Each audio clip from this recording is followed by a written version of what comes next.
Professor R.K. Gupta, the Vice Chancellor, and the President of Commerce Association, and Professor Suranga, the Director of IHR University of Colombo, Mr. Hettiarachchi, the Chairman of Sri Lanka Institute of Hotel and Tourism Management and Sri Lanka Convention Bureau, and all the distinguished professors, deans, ladies and gentlemen, very good morning. Indeed, it is a pleasure and a privilege to be here. It is a very important moment to address you all on the 10th International Conference on Indo-Sri Lanka Tourism and Trade Relationships. So first of all, a very warm welcome to all our Indian delegates to Sri Lanka, and I'm sure you have traveled around for a couple of days and have some understanding. So the relationship between India and Sri Lanka is old as the land itself. And it was spoken that our traditions, food habits, cultures, language and almost everything we share. Yeah. We are in the subcontinent and we are sharing almost, so we have very, very close relationships. When it comes to tourism, tourism has been growing far beyond an economic activity, and it is, I would say, it's about almost everything today. And if you take the current situation of Sri Lanka's tourism, India is our #1 market in terms of numbers, also the impact. From the Sri Lankan point of view, India is the top outbound destination for our Sri Lankans in terms of numbers as well. So we share as the almost all the things in tourism also we are sharing as two nations. Since research is something critically important for any area, I think for tourism that is equally important. So that is why I think it is very important to have intellectual dialogues such as this. So for the better future activities, planning, and in fact knowledge creation and exchange of ideas, intellectual discussions create the platform for future policy making, which I believe is the most important factor for us to drive this industry to the developing or evolving areas in the future. So as a nation, or I would say the government, we are very much looking forward to drive this industry based on the scientific findings, recommendations and policy implications.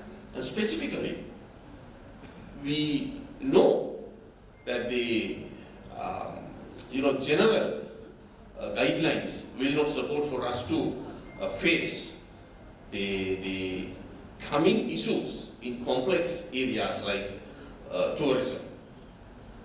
Way back when I just passed out in a couple of decades back from the university, something that I was thinking was that, the academia is doing something in a different direction, and tourism industry itself is functioning in isolation. That was my experience 2 decades back when I passed out from the university. So I was always thinking that I need to do something on this.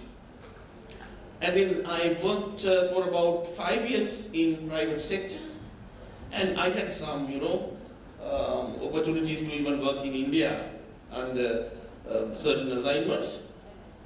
And then I got the chance in 2009 to join a university, a national university of Sri Lanka, to start a tourism degree program.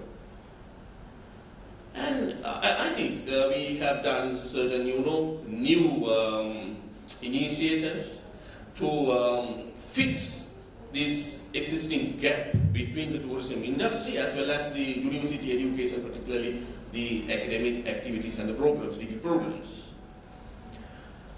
And I also was lucky to work very closely with Professor Suranga Silva, since, he was the DG, Director General of this institution, I think way back in 2010-11, yeah, from that period onwards.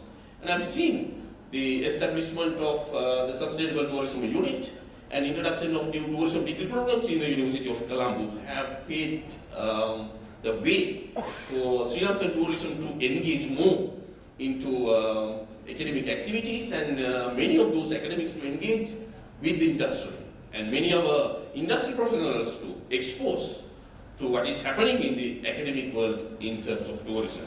So I think in that sense I must appreciate the efforts Professor Suranga has been taking for a couple of decades, and I think the initiatives that we have done so far will, pave the way, as I said, to overcome the complex challenges that we are going to face in the coming years. I'm sure most of us, we were exposed to what happened at Davos a couple of days back.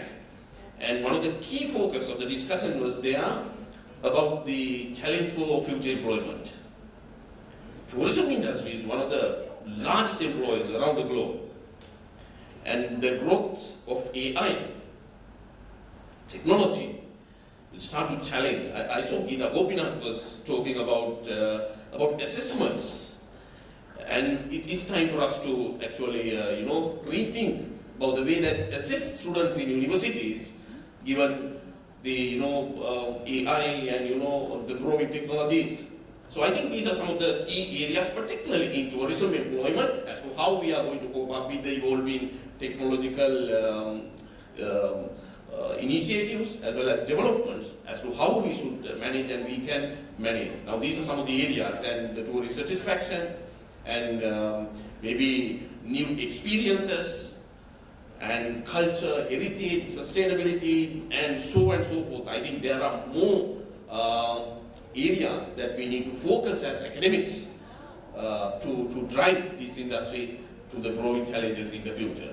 So I firmly believe that this forum will be a very effective platform for our Indian delegates from different areas of expertise, and to our delegates here to share some of those ideas and to come out with some solutions and policy implications for us to manage this large economic activity which has rooted into different other areas like heritage, culture, and of course the lives of people.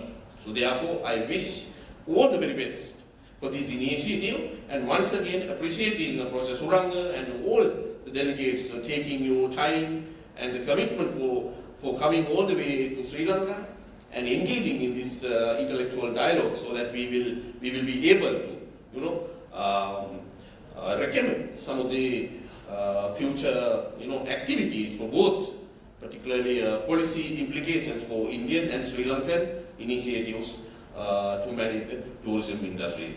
Thank you very much once again, and wishing all the very best for a very successful discussion.